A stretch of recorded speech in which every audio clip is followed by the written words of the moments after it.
Hello my YouTube family, good morning. स्वागत है आपका नया ब्लॉग में। आशा करती हूँ आप सब स्वस्थ होंगे, बहुत ही खुश होंगे। तो फ्रेंड्स, अभी सुबह के 6:30 बज रहे हैं और मुंह हाथ धोने के बाद मैं आ गई थी किचन में, क्योंकि उस मॉर्निंग के टाइम में ना, जब तक गर्म पानी नहीं मिलता है ना, तब तक मूड फ्रेश नहीं होता है। तो मुझे आदत है सुबह सुबह पानी पीने की। और जैसे कि ठंडी आ गई है ना फ्रेंड्स, तो मैंने ना इलेक्ट्रिक केटल निकाल लिया है और मॉर्निंग में बहुत यूजफुल, ऐसे ठंडियों में इसका बहुत यूज़ है, क्योंकि ठंडियों में तो सब लोग गर्म ही पानी पीते हैं। तो इसलिए अब इसमें मैं पानी गर्म करने के लिए रख दी हूँ। तो 1 मिनट इंतज़ार करूँगी, पानी गर्म हो जाएगा। तो फ्रेंड्स, ऐसा है ना कि अभी मुझे थोड़ा सा लेट हो रहा है उठने में, क्योंकि कान्हा जी की जो ड्यूटी है ना, वो शाम के 4 बजे से रात के 12 बजे तक है। तो पहले ना ये डिनर अपना लेकर जाते थे, और अब क्या है ना कि इनका ड्यूटी दूसरे बैच में लगा है ना, तो उस बैच में कोई डिनर लेकर आता नहीं है, तो इनको अनकंफर्टेबल फील होता है अकेले खाना खाने में। तो ये कहते हैं कि नहीं, मैं घर आकर ही खा लिया करूँगा, कोई लाता ही नहीं तो मैं अकेले नहीं ले जाऊँगा। तो जब ये रात को 12 बजे इनकी ड्यूटी छूटती है, 15 मिनट घर आने में लग जाता है, 12:15 तक घर पहुँचते हैं। तो फिर खाते पीते 1:45 हो ही जाता है, और 1:45 होने के बाद जब बेड पे आओ तो 1, 1:15 बज ही जाता है सोने में। तो यहाँ पे ना, मतलब कि मैं अपना पानी लेकर आ गई थी रूम में, और ऐसा है कि इस तरह से लेट हो जाता है। अभी तो चलो ठीक है, बट जब अयान से स्कूल जाने लगेगा ना, तो थोड़ा प्रॉब्लम होगा। और यहाँ पे पानी वानी पीकर फिर रूम को मैं करूँगी क्लीन। और मैं बोलती हूँ कि आप एक ही शिफ्ट किया कीजिए, बट ऐसा नहीं हो सकता है, क्योंकि ड्यूटी तो खैर ड्यूटी है, तीनों शिफ्ट में करनी ही पड़ेगी। लेकिन इस चीज़ का ना मुझ पे बहुत ज़्यादा इफेक्ट पड़ता है, क्योंकि दिन में बच्चों की वजह से मैं नहीं सो सकती हूँ, और रात में इनकी ड्यूटी की वजह से मैं नहीं सो सकती हूँ। क्योंकि जो इंसान ड्यूटी करके आ रहा है, तो उसके लिए तो खाना मतलब कि गर्म होना चाहिए ना। तो मेरी आदत है कि जब भी आते हैं ना नाइट में, तो उसी टाइम में रोटियां बनाकर देती हूँ गरम गरम, क्योंकि जो मेहनत कर रहा है उसकी वजह से मैं, मेरे बच्चे, हम लोग का मतलब परवरिश हो रहा है, तो उनको मैं ऐसे कैसे ठंडे ठंडे खाना दे सकती हूँ। तो इसलिए इसलिए मुझे थोड़ा इफेक्ट पड़ता है ये सारी चीज़ें। कान्हा जी कहते कि छोड़ दिया करो, मैं मतलब कि बना दिया करो, पहले मैं खा लूँगा, बट मेरा मन नहीं मानता है, क्योंकि मैं एक वाइफ हूँ, और मुझे लगता है कि जब वो इतना मेहनत कर रहे हैं, तो मुझे भी थोड़ी सी मेहनत उनके लिए ज़रूर करनी चाहिए। तो यहाँ पे ना रूम को मतलब कि सारे कंबल उम्बल मैंने फोल्ड कर लिए थे। और ठंडियों में तो फ्रेंड्स अब कंबल ही मतलब कि जो पतला वाला कंबल आता है ना, उसको बिछाती हूँ। बट अभी इस रूम में कोई सोता नहीं, हम लोग इसी रूम बड़े वाले ही बेड पे सोते हैं, और ये रूम अभी खाली रहता है। तो इसको मैं अच्छे से साफ कर दे रही हूँ। इतना जल्दी गंदा भी नहीं होता है, और ना ही जल्दी से चादर बदलने की ज़रूरत पड़ती है। तो सारा टाइम तो इस कमरे में चला ही जाता है। उसके बाद से मैं आ गई थी झाड़ू लगाने के लिए, और ये बच्चे और कान्हा जी सब लोग सो रहे थे, तो वो रूम को अभी मैं छोड़ दी हूँ। और हॉल और सामने वाला फर्स्ट वाला रूम, इसको मैं अच्छे से साफ कर लूँगी। तो मॉर्निंग में जब बच्चे नहीं उठे रहते हैं ना फ्रेंड्स, तो मन एकदम शांत शांत सा लगता है जैसे घर में कोई है ही नहीं। बट जब वो लोग उठ जाते हैं ना, तो घर में चहल पहल होता है, बहुत अच्छा लगता है। तो यहाँ पे इस कमरे में भी मैं लगा रही थी, और बेड के नीचे इतना सारा कुछ कुछ सामान है ना, लकड़ियों वाला सामान, प्लाई व्लाई। तो नीचे तो जाता ही नहीं है झाड़ू, और कहीं रखने का जगह ही नहीं है, तो फिर एडजस्ट करना पड़ता है। और वो इनका एक्सरसाइज करने वाला मैट है। तो सुबह सुबह ना फ्रेंड्स, मेन गेट पे हमेशा, जिनका नीचे का फ्लोर है वो तो धुल ले, मेरा तो ऊपर का, तो मैं पानी ही छीट देती हूँ।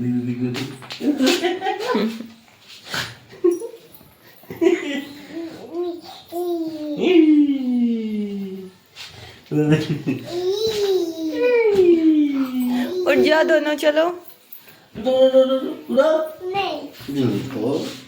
उठ जाओ दोनों। तो फ्रेंड्स, यहाँ पे बच्चे भी उठ गए हैं, और फिर मैंने रूम की सफाई कर ली। और फ्रेंड्स, मैंने ना एक प्रोडक्ट ऑर्डर किया था, तो मैं आप लोगों के साथ भी शेयर कर रही हूँ। तो ये है मॉप, ये स्टैंड वाला मॉप है। और फ्रेंड्स मुझे ना बहुत इसकी ज़रूरत थी। मैं पिछले ही साल से सोच रही थी लेने को, लेकिन बट पिछले साल भी मैं नहीं ले पाई थी। और 1 साल से मैं इंतज़ार कर रही थी कि अब लूँगी अब लूँगी अब लूँगी। तो फाइनली मैंने ऑर्डर कर दिया था, ऑफ़र चल रहा था। तो ये वाला जो मॉप है ना फ्रेंड्स, बहुत मतलब ठंडियों में बहुत अच्छा होता है। और ख़ास करके जिनके छोटे छोटे बच्चे हैं, क्योंकि जो ठंडे पानी में जब हाथ जाता है ना, मतलब पानी वाला काम करने से ना हमें असर होता है, साथ साथ में ना बच्चों को भी असर होता है, क्योंकि हाँ बच्चे फीड करते हैं तो बच्चों को भी असर होता है। तो फ्रेंड्स इस मॉप में ना एक बकेट और जो स्पिन है वो स्टील का स्पिन है, और स्टैंड हैंडल है, और साथ में ही ना कपड़े की जगह पे इसमें माइक्रो फाइबर दिया जाता है, जो जिसे ना पोछा लगाने पे एक रूम बहुत जल्दी सूखता है। और ये पानी बहुत ज़्यादा मतलब कि सोखता है कपड़े की तुलना में। तो फाइनली ये मेरा आ चुका है, और मैं इसको ना अटैच भी कर ली हूँ। अटैच करना फ्रेंड्स बहुत इजी है। तो चलिए तो फ्रेंड्स दिखाती हूँ। बहुत दिन से मैं सोच रही थी ना कि मतलब कि ये मॉप मंगाऊँ मैं, क्योंकि ठंडियाँ आ रही हैं और मेरे छोटे छोटे बच्चे भी हैं, तो ठंडियों में ये बहुत यूजफुल होता है।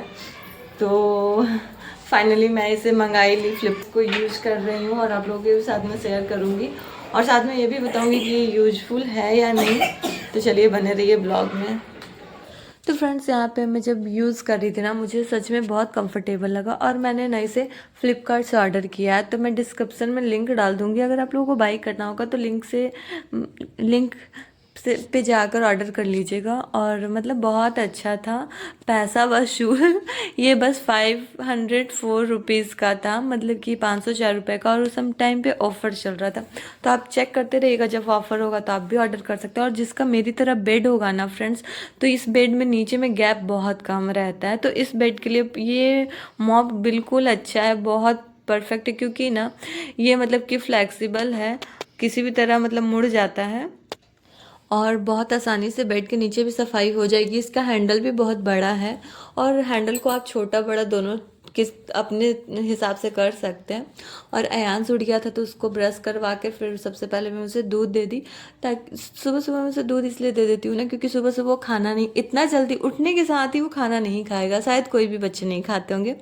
तो यहाँ पे दूध दे देती हूँ ताकि उसका पेट भरा रहे, खाली ना रहे। और उसके बाद से ना मैं फ्रेश हो गई थी। फ्रेश होने के बाद पूजा वूजा भी कर लिया था मैंने, और उसके बाद मैं आ गई थी कपड़े को लगाने के लिए।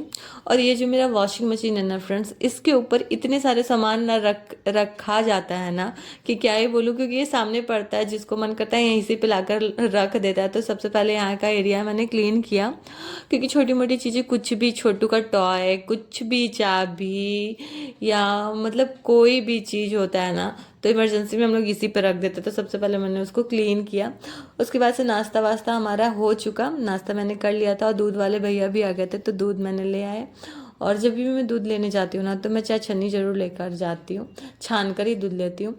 और मेरा तो सबसे बड़ा प्रॉब्लम है ना फ्रेंड्स, कुकर वॉश करना। कुकर वॉश करना मुझे बिल्कुल पसंद नहीं है, लेकिन क्या ही करे, बिना कुकर के काम भी नहीं होता है। उसका जो रबड़ है सब निकाल कर धुलना पड़ता है, मुझे तो बहुत ये लगता है, बट क्या ही करूँ। दाल बनाना उसी में रहता है, तो फिर यूज़ तो करना ही पड़ता है। उसके बाद बर्तन वर्तन सारे क्लीन करके गैस को भी मैंने अच्छे से पोंछ दिया था। और गैस जब भी मैं पोंछती हूँ ना फ्रेंड्स, तो वॉल को भी मैं पोंछ देती हूँ, क्योंकि जब दाल वाल बनता है ना तो उसका भाप भी जाता है, कभी कभी छींटे भी जाते हैं, तो हमेशा पोंछ देने से गंदा कम होता है। खाना वाना मैंने सारा मतलब कि निकाल कर, और जो भी बर्तन थे धुल दिए हैं। और यहाँ पे कढ़ाई रखी हुई, इसमें थोड़ा सा रिफाइन है। अभी ना ये सत्तू भर कर लिट्टी बनाऊंगी, तो इसीलिए कढ़ाई में ऑयल निकाल कर रखी हुई थी। और यहाँ पे मतलब कि सारी तैयारी मैंने कर ली थी, मतलब कि सारे जो भी कट करने रहते ना, लहसुन प्याज अदरक मिर्च सारे कट कर लिए थे मैंने। और सोच रही थी कि क्या ही बनाऊँ, तो सोचा कि चलो आज सत्तू बना देते हैं, क्योंकि सत्तू थोड़ा सा ही था और ज़्यादा टाइम रहेगा तो ख़राब हो जाएगा। और ना फ्रेंड्स, ये मिर्ची की अचार अभी अभी जो ठंडियाँ चल रही है ना, इसमें बहुत अच्छा लगता है। तो उसमें क्या किए थे ना कि मिर्ची को बीच से कट कट करके, और नींबू का जो रस होता है ना, छोटा वाला नींबू, उसका रस निचोड़ कर उसमें मतलब कि मिर्चियाँ डाल दी थी, और नमक। तो कभी ट्राई करके ज़रूर देखिएगा, बहुत अच्छा लगता है। और यहाँ पे मैंने अजवाइन और कलौंजी को भी डाल दिया है सत्तू में। और अजवाइन और कलौंजी को मैं कभी भी डालती हूँ ना तो पहले उसको हाथ पे रब करके डालती हूँ। उससे क्या होता है ना कि उसमें बहुत अच्छा टेस्ट आता है। तो सत्तू भी बनकर मेरा रेडी हो चुका है, क्योंकि यहाँ पे कान्हा जी को फिर 4 बजे ड्यूटी है, 4 बजे वो निकल जाएंगे। तो अभी 2:30 बज रहा था, तो जल्दी जल्दी से मैं तैयारियाँ कर रही थी ताकि वो अपना टाइम से खा ले। 3 सवा 3 तक वो खा लेते, क्योंकि जस्ट खाकर उनको जाना अच्छा नहीं लगता, कहते कि थोड़ा पहले ही बना दिया करो। तो फाइनली यहाँ पे सारा सत्तू वत्तू बन गया है। और सत्तू बनने के बाद ना धनिया पत्ता उसमें ज़रूर डालती हूँ, क्योंकि सत्तू में धनिया पत्ता का टेस्ट बहुत अच्छा लगता है। अगर कोई बिहार से होंगे ना तो वो लोग भी ज़रूर डालते होंगे, उन्हें भी पता ही होगा। और आप लोग भी कभी बनाइएगा तो ज़रूर ट्राई कीजिएगा। उसके बाद से ये रहा मेरा लिट्टी, और इसे मैं तल रही थी। ये बिल्कुल मीडियम फ्लेम पे तला जाता है, बट थोड़ा सा मेरा लाल हो चुका है क्योंकि लड्डू ना रो रही थी, तो मैं उसको देखने चली आई, तब तक ना थोड़ा सा रेड हो गया वो। छोटे बच्चे हैं तो ऐसी गलतियां होती रहती हैं, बट कोई बात नहीं, दोनों तरफ मैनेज कर लेती हूँ मैं अकेले। और यहाँ पे लड्डू को मैं खाना खिला रही थी, और बच्चे बहुत शैतानी करते तो लड्डू जल्दी खाना खाती नहीं है। तो उसके लिए ना मैंने थोड़ा सा ओट्स बनाया हुआ था दूध में डालकर। तो फ्रेंड्स, अगर मेरा ब्लॉग आप लोगों को पसंद आया हो तो प्लीज़ लाइक शेयर कमेंट ज़रूर करें।